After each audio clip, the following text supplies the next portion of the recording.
Existe uma crença popular muito forte, a qual fala o seguinte: casamentos consanguíneos, aquele que acontece entre primos, entre irmãos, são proibidos porque aumenta a chance da prole nascer com alguma condição, com alguma anomalia genética. E de fato, isso está certo, mas você sabe explicar do ponto de vista genético por que isso acontece? Na verdade, a maior probabilidade de crianças nascerem com alguma condição genética porque indivíduos próximos, primo com primo ou irmão com irmão, carregam alelos mais semelhantes, e esses alelos podem ser alelos recessivos, que quando combinados, ou seja, em dose dupla, o indivíduo será homozigoto recessivo e que, portanto, ele vai manifestar uma condição genética, como, por exemplo, uma doença recessiva. O que acontece é que indivíduos geneticamente distantes, por exemplo, um rapaz que namora uma moça e casa e tem filho com uma moça de uma outra cidade, tem menos chance dos dois carregarem esse alelo recessivo para uma determinada condição genética e que, portanto, casamentos entre indivíduos geneticamente distantes são mais aconselháveis. Gostou dessa informação? Quer aprender um pouquinho mais sobre heredograma? Então acompanhe comigo a aula de hoje, que é justamente sobre árvores genealógicas. Fala meu querido, fala minha querida, prazer, meu nome é Luiz. Para você que não me conhece, eu sou professor de biologia. Turma, a aula de hoje é uma aula muito importante dentro da genética, que é justamente a aula sobre heredogramas. Talvez você não conheça essa palavra, você conheça o termo árvore genealógica ou árvore genética, que no fundo é a mesma coisa. Hoje a gente vai aprender esse conteúdo que é muito importante e cai com força no Enem. Então, sem mais enrolação, acompanhe comigo que o slide já está na tela, então vamos para a aula. Pessoal, na verdade, a árvore genealógica, também chamada de genealogia, ela nada mais é do que uma representação gráfica das relações hereditárias de uma família. Ou seja, nós temos painho, mainha, vovó, vovô, irmãos, netos. Como é que a gente pode representar isso graficamente para visualizar determinada condição? É para isso que existem as genealogias. As árvores genealógicas ou heredogramas, elas são compostas por símbolos. E esse slide vai justamente mostrar o que significa cada símbolo. É muito comum os alunos terem a dúvida: professor, eu sou sangue do tipo A, mas minha mãe é sangue AB, meu pai é tipo B. Como é que isso acontece, professor? E a explicação para isso vem justamente da base da árvore genealógica. Então vamos entender isso de uma vez por todas. Pessoal, na árvore genealógica ou heredograma, nós vamos representar os indivíduos machos e os indivíduos fêmeas de forma diferente.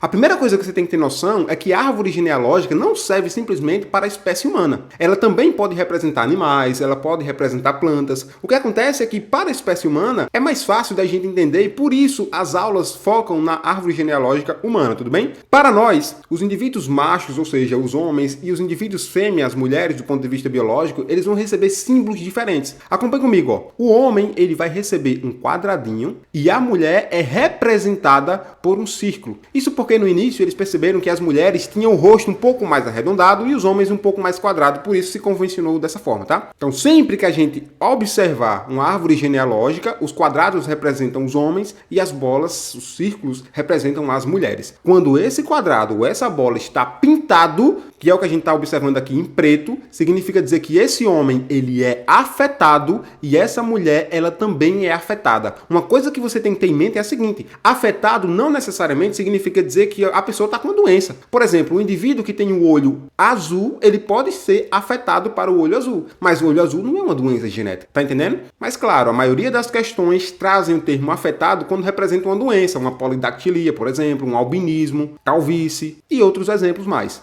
Avançando aqui, quando nós temos um quadrado, ou seja, um homem ligado por essa linha a uma mulher, um círculo, essa linha significa um cruzamento. E aqui muito importante, não significa casamento. A gente fala isso em sala para ficar um pouco mais didático para vocês, mas não necessariamente um indivíduo casa com o outro. Por exemplo, um cachorro cruza com uma cachorra e eles não se casam, estão entendendo? A linha significa basicamente uma união, que houve um cruzamento entre esses dois indivíduos. E cruzamento aqui significa... Avançando mais, quando nós temos aqui, ó, esse rapaz, que no fundo é o pai, e essa mulher estão unidos, e perceba que eles estão tendo filhos. Essa linha de baixo representa que essa árvore de fato está se formando e eles estão tendo filhos. Perceba que o pai e a mãe está representado por algarismo romano aqui, o número 1, que esse algarismo representa a primeira geração. Agora os filhos estão representados pelo algarismo romano 2, que representa a segunda geração. Essa primeira geração pode ser chamada de geração parental, essa segunda pode ser chamada de geração F1, foi assim que Mendel chamou, tá? Se esses filhos tiverem outros filhos, será a geração 3, ou geração F2. E assim sucessivamente. Avançando um pouco mais, você pode observar agora na tela o seguinte questão, ó. Nós temos aqui aqui um pai X, uma mãe Y, que não foi inspecionado para nós, só que eles tiveram um filho, ou melhor, tiveram duas filhas. Perceba que essas filhas estão ligadas com essa linha aqui, pessoal. Na verdade, isso daqui representa gêmeos monozigóticos. Lembrando que gêmeos monozigóticos, eu já vou mostrar uma imagem para vocês, diz respeito a gêmeos univitelinos, ou seja, gêmeos idênticos, e que, portanto, o DNA ele é muito parecido, na verdade o DNA ele é idêntico mesmo, e que se um gêmeo é menino, o outro obrigatoriamente será um menino também. Se é uma menina, a outra também será uma menina. Agora embaixo é diferente. Observe comigo que nós temos aqui essa linha lateral mostrando que são gêmeos, só que eu não tenho uma linha unindo os dois. Portanto, eles são gêmeos, mas são gêmeos bivitelínicos ou gêmeos dizigóticos, chamado de gêmeos fraternos. Ou seja, esses gêmeos, pessoal, eles não são idênticos, porque no fundo eles foram originados de espermatozoides diferentes. Então, nos gêmeos dizigóticos, eu posso ter um gêmeo menina e um gêmeo menino. É por isso que a gente conhece gêmeos com sexos diferentes, tudo bem? Agora, avançando um pouquinho mais, se na árvore genealógica tiver um menino ou um homem, uma mulher e dois traços, isso aqui significa um cruzamento consanguíneo, que foi o tema da introdução da aula de hoje. É um irmão cruzando com a irmã, é um primo cruzando com uma prima, ou seja, dois tracinhos significa consanguinidade, tudo bem? Agora, professor, e se eu não sei o sexo da pessoa? Aí a gente representa por um losango. Aqui, pessoal, ó, o losango que vocês estão acompanhando aqui do lado, ele fala o seguinte, ó, eu não sei que sexo é e para a questão não importa saber o sexo, porque é uma condição genética que não está restrita ou não está ligada ao sexo. Aqui na primeira lei de Mendel, não nos importa nesse momento saber se essa condição genética está ligada ao cromossomo X ou ligada ao cromossomo Y, tudo bem? Então, esse losango aqui fala o seguinte, eu não sei o sexo da criança, não importa para a questão e toque o barco, meta a marcha que você vai conseguir resolver essa questão. Falei para vocês sobre os gêmeos, observe comigo essa imagem aqui, ó. Atente-se, gêmeos monozigóticos são chamados de univitelinos, por quê? Perceba que esse espermatozoide, ele acabou de fecundar o ovócito 2 aqui,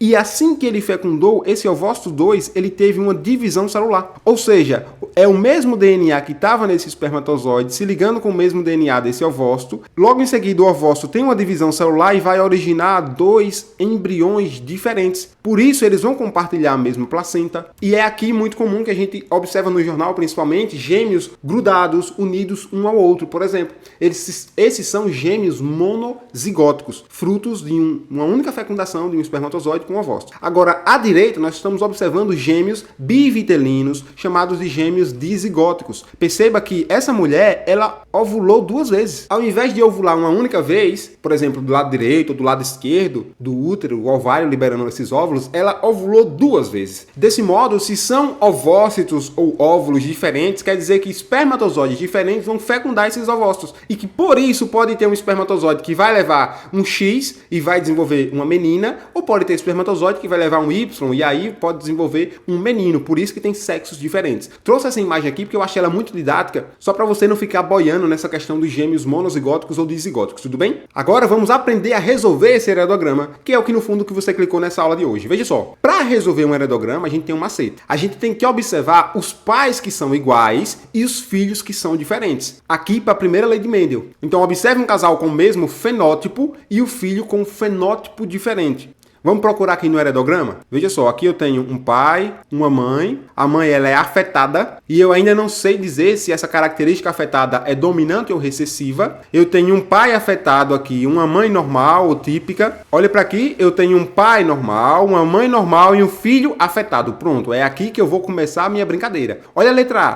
Qual dos dois caracteres, a gente está falando do albinismo ou pigmentação normal, é condicionado por um alelo dominante? E agora, professor, para saber se é um alelo dominante que está condicionando essa doença, essa condição genética, ou é um alelo recessivo, o que é que a gente faz? Veja só, pessoal, quando a gente tem, e sempre aqui, tá? Quando a gente tem pais idênticos e filhos diferentes, automaticamente a gente pode falar que esses pais, eles são heterozigotos, ou seja, nosso exemplo aqui são azão, azinho. Vamos chamar esse alelo de A para ficar mais fácil. Então os pais são azão, azinho e o filho ele é afetado. Pessoal, se os pais são azão, azinho, ou seja, são normais porque tem um azão, e o filho é afetado, o filho só tem azinho, azinho. Então essa herança a gente pode chamar de herança recessiva, porque os pais são normais, azão, azinho, e o filho é afetado. Agora, observe comigo esse seguinte exemplo. Se eu tenho aqui, ó, um pai afetado, eu tô pintando ele, com uma mãe afetada e um filho normal, esse menino aqui, que herança ele tá carregando? Veja, pais normais, ou seja, o mesmo fenótipo, e o filho com fenótipo diferente. Eu vou falar que o pai é heterozigoto, a mãe ela é heterozigota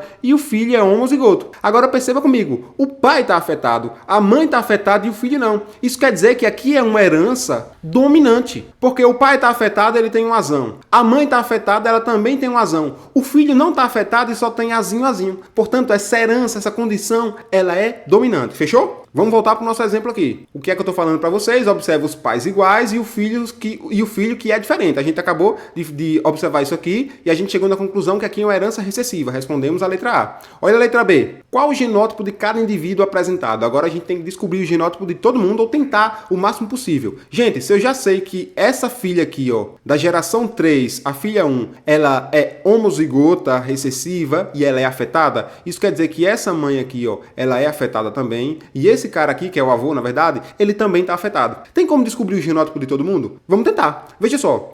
Eu vou mudar a cor da caneta para não ficar bagunçado para você, mas observe comigo. Se eu tenho esse avô da geração 1 aqui, ó, e ele é normal, e eu já sei que agora é uma herança recessiva, quer dizer que esse avô, obrigatoriamente, ele tem que ter um azão, tá? Professor, agora ele tem um azão e um azinho ou tem azão, azão? Turma, aqui a gente não tem como descobrir, porque eu não tenho o pai desse avô aqui para descobrir isso. Pelo mesmo raciocínio, a gente vai para essa avó aqui, eu sei que ela tem um azão, porque ela é normal. Do mesmo modo, todo mundo aqui embaixo tem que ter um azão, e eu vou representar um traço aqui, porque todo mundo é normal. Esse daqui tem um azão, traço também. Esse pai aqui a gente já descobriu que é heterozigoto. Essa mãe 4 aqui a gente descobriu que é heterozigoto. Agora essa mulher aqui tem um azão e um traço. Essa outra mulher tem um azão e o traço. Essa menina aqui tem um azão e o traço. E esse garoto aqui tem um azão traço. Tem como descobrir o genótipo dos demais? Observe comigo na calma. Pause o vídeo, tente resolver você. Pausou? Vamos continuar agora. Vou mudar a cor da caneta novamente para você tentar entender isso. E veja o seguinte, ó. Concorda comigo que essa avó da geração 1, 2, ela só tem azinho, azinho para mandar? Sim ou não? Sim.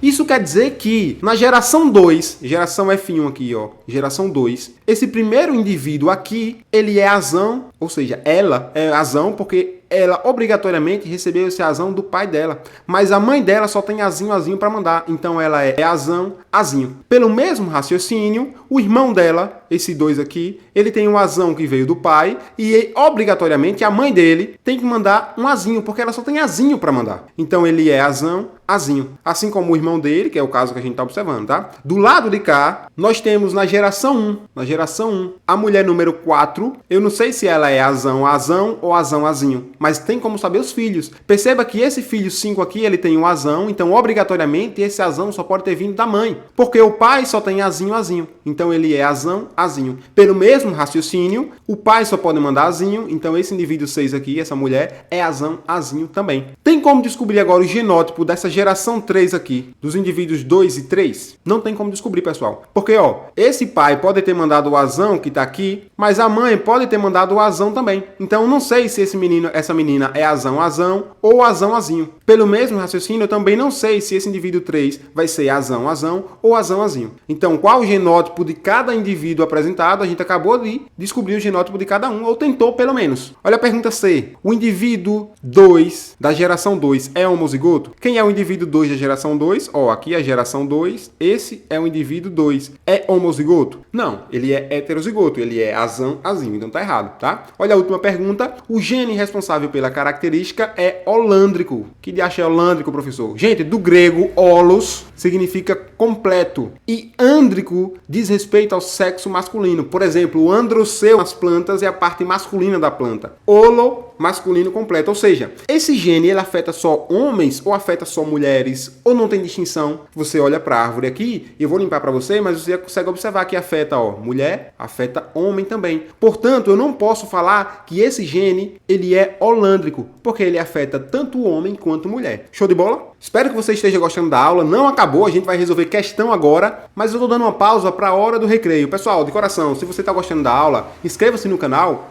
É de graça e você ajuda bastante o professor. professor aqui, tá? Ativa o sininho de notificações, porque quando eu envio um vídeo, o sininho avisa no seu celular. E se chegou a mensagem e você não vai assistir a aula, pelo menos entre na aula e dê o like na aula, tá entendendo? E o mais importante, pega esse vídeo e manda para um colega que tá estudando. Gente, manda no grupo do WhatsApp de vocês. Pessoal, encontrei uma aula aqui que o professor tá ensinando, ó, tudo mastigadozinho, do fundo do meu coração. Isso ajuda bastante, pessoal. Crescer aqui no YouTube é muito difícil, você não tem noção de como é crescer, ainda mais com educação. Se fosse com dançando e tudo mais, tudo bem, mas eu não sei dançar, então eu tenho que dar aula, tudo bem? Eu conto com essa ajuda de você. Clicou no gostei? Clica no sininho, rapaz. É de graça, tudo bem? Vamos resolver questão, tá bom? Não sai do vídeo não, vamos resolver questão. E questão da FUVEST, vamos lá se você tá bem afiado. Vamos lá, questão número 1. No aerograma abaixo, a menina 1 da geração 2 tem uma doença determinada por homozigose, então já sei que é homozigose. Vai ser azão ou azão-azinho, isso a gente vai descobrir, tá? Quanto um alelo mutante de gene localizado num autossomo. Lembra comigo? Herança autossômica diz respeito aos cromossomos não sexuais. Se fosse nos cromossomos sexuais, seria uma herança alossômica. Tudo bem? Então tudo bem. É um cromossomo não sexual. Vamos para a questão. A probabilidade de que seu irmão 22, ou seja, esse rapaz aqui, clinicamente normal, gente, o irmão já nasceu, tá? Ele já nasceu, ele já é normal, possua esse alelo mutante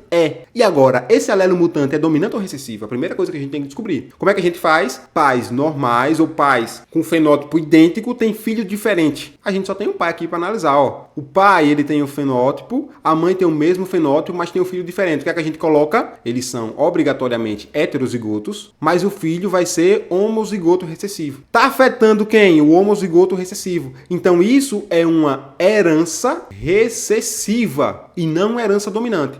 Tudo bem? A gente já descobriu esse primeiro passo. Olha a pergunta. A probabilidade de que seu irmão, esse carinha aqui, clinicamente normal, possua o alelo mutante é. Agora é só fazer a primeira lei de Mendel, pessoal. O X da questão aqui é você perceber que esse menino, ele já nasceu, ó. Ele é normal, clinicamente normal. Qual será o genótipo desse menino? Para saber se ele tem esse alelo dominante e esse alelo mutante aqui, azinho, a gente cruza os pais novamente. Então eu pego o pai, azinho, cruzo com a mãe, azinho. Eu já ensinei a fazer isso no vídeo passado. Se você caiu aqui de paraquedas, tem vídeo sobre isso, explicando mastigadinho, tá? Qual o resultado desse cruzamento aqui? Azinho, azão, bota o azão na frente, e azinho. Gente, eu não falei pra vocês que esse menino já nasceu e ele é normal? Isso quer dizer que essa estatística aqui, essa probabilidade aqui, ó, ele seria afetado, sim ou não? Sim, mas ele já nasceu. Isso quer dizer que a gente tem que desconsiderar esse rapazinho aqui, porque ele é clinicamente normal, ele já nasceu. A pergunta é assim, ó, o irmão já nasceu, mas qual a probabilidade dele carregar o alelo mutante? E esse alelo é o quê? Ele é recessivo, não é isso? Agora ficou fácil. Gente, ó, eu tenho aqui, ó, o irmão já nasceu, ele é normal porque ele tem um azão, ele é normal porque tem um azão e é normal porque tem um azão. Mas veja, ele tem um alelo mutante aqui, ó, ele tem um alelo mutante aqui e não tem nesse primeiro caso aqui. Quantas vezes ele tem um alelo mutante? Ele tem um alelo mutante em 2, no total de quê? De 1, 2, 3. Então, ele tem 2/3. Tem essa resposta aqui? Tem. É a letra E, o nosso gabarito. Tudo bem? Deu para compreender? Vamos ver se você entendeu de fato. Vamos agora aprofundar mais uma questão e eu já libero vocês, tá certo? Mais questão na tela, olha lá. O heredograma a seguir representa uma família na qual há casos de fibrose cística. E ele mostrou para nós, ó, tá afetado aqui fibrose cística. Uma anomalia genética autossômica recessiva. A questão já falou pra gente que a fibrose, então se eu tiver azinho é fibrose cística, é uma condição recessiva. Apesar que tem como descobrir isso só olhando a questão, tá? A mulher da geração 3, mulher número 4, ó, geração 3, mulher 4, espera uma criança. Opa, se ela espera uma criança, eu não sei o sexo da criança, deveria estar assim, não é isso? O ultrassom revelou ser uma menina. Ah, tudo bem, então é uma menina, na verdade é pra ser assim, ó, tá? Qual a probabilidade dela ter fibrose cística? Consegue resolver essa daqui? Então vamos com calma, ó. Eu sei que a fibrose cística, a questão falou pra gente que é uma condição recessiva. Então todo mundo que tá afetado, ó, tá com azinho, tá com fibrose cística, tá? Agora, eu vou ter que cruzar esse casal aqui para descobrir a probabilidade que a questão tá pedindo pra mim, certo? Mas para isso, concorda comigo que eu tenho que saber o genótipo da mãe, que é o número 4? O do pai eu já sei que ele tem fibrose. Uma coisa que eu já tenho certeza é a seguinte: a mãe, ela é normal. Isso quer dizer que ela obrigatoriamente deve ter um azão. Mudar de cor para você enxergar. Um azão. Mas eu não sei se ela é azão ou azão-azinho. Vamos observar esse filho, ó. Ele é azão Isso eu sei porque ele é normal. Mas, gente, esse filho é azão ou azãozinho? Veja, se ele é azão, ele só pode ter recebido o azão da mãe, porque o pai é azinho. Isso quer dizer que o pai só pode mandar azinho. Opa, descobriu o genótipo do filho. Pelo mesmo raciocínio, vamos descobrir o genótipo dessa mãe número 4. Como, professor? Olha os pais dela. É a forma mais simples. Ó, esse pai dela aqui, eu sei que ele tem um azão e o traço, não me importa, tá? Mas a mãe dessa mulher número 4, ela só tem azinho. Se a mulher número 4 tem um azão, obrigatoriamente esse azão só pode ter vindo do pai dela, esse cara aqui. E a mãe dela só pode ter mandado azinho, porque ela é azinho. Então eu descobri que essa mulher, na verdade, ela é heterozigota, ela é azinho. Compreendeu isso aqui? Agora ficou fácil. Olha a pergunta, qual a probabilidade da filha ter fibrose cística? Eu vou cruzar os pais e saber a probabilidade da filha. Eu vou pegar a mãe azinho, cruzar com esse pai número 5 aqui, ó, azinho. E agora ficou fácil, gente, ó. Azão com azinho, azão com azinho, azinho com azinho, azinho com azinho. Eu já sei que a fibrose cística é azinho. Qual a probabilidade dessa criança, essa menina aqui, ó, ter azinho, que é fibrose cística? É 2 em total de 1, 2, 3, 4. Ou seja, são 2 quartos. Tem essa resposta? Ih, não tem essa resposta. O que é que a gente tem que fazer? Vamos simplificar aqui, ó. Vou dividir em cima e embaixo por 2 e eu vou ter a resposta. 2 por 2 dá 1, 4 por 2 dá 2. Resposta 1/2. Essa tem, letra C, 1/2. E aí, ficou fácil de resolver essa questão? Será que você consegue resolver o genótipo dos demais indivíduos? Coloca aqui nos comentários. Vou deixar esse desafio para você, tá? Meu aluno, se você ficou aqui até agora, meu muito obrigado, tá? De coração. Clica no gostei aqui, pega essa aula, manda para aquele amigo, para aquela amiga. Se você entendeu de fato, se não entendeu, tudo bem, não precisa dar like, tudo bem? Mas se você entendeu, dá o like, manda pro amigo, para aquela amiga, manda pro grupo da sala que tá estudando e se inscreva no canal, isso me ajuda demais. Veja só, o assunto de genética é um assunto complexo que é parecido com matemática. Ou você vai aprendendo aos pouquinhos e mais na frente desenvolve, ou não adianta avançar porque o que vai te faltar é base. Veja que eu estou respondendo bem da base. Você conseguiu resolver essa questão de fibrose cística, que ela é um pouco mais densa. Mas por quê? Porque você acertou essa questão da base. Por quê? Porque você deu like no vídeo. Mas por quê? Porque você aprendeu isso aqui que eu te mostrei que é a base. E é a base, pessoal, ó, que vai de fato te dar base para você responder as questões. Então não pula o vídeo, não adiante o vídeo. Assista com calma. Assista na velocidade do e-mail, da sua preferência. Tudo bem? Clica no gostei. Meu nome é Luiz. Qualquer coisa, manda uma mensagem no meu privado aqui. Vamos conversar. Meu intuito é simplesmente ajudar você. No mais, falou, abraço e se cuide, hein? Tchau, tchau.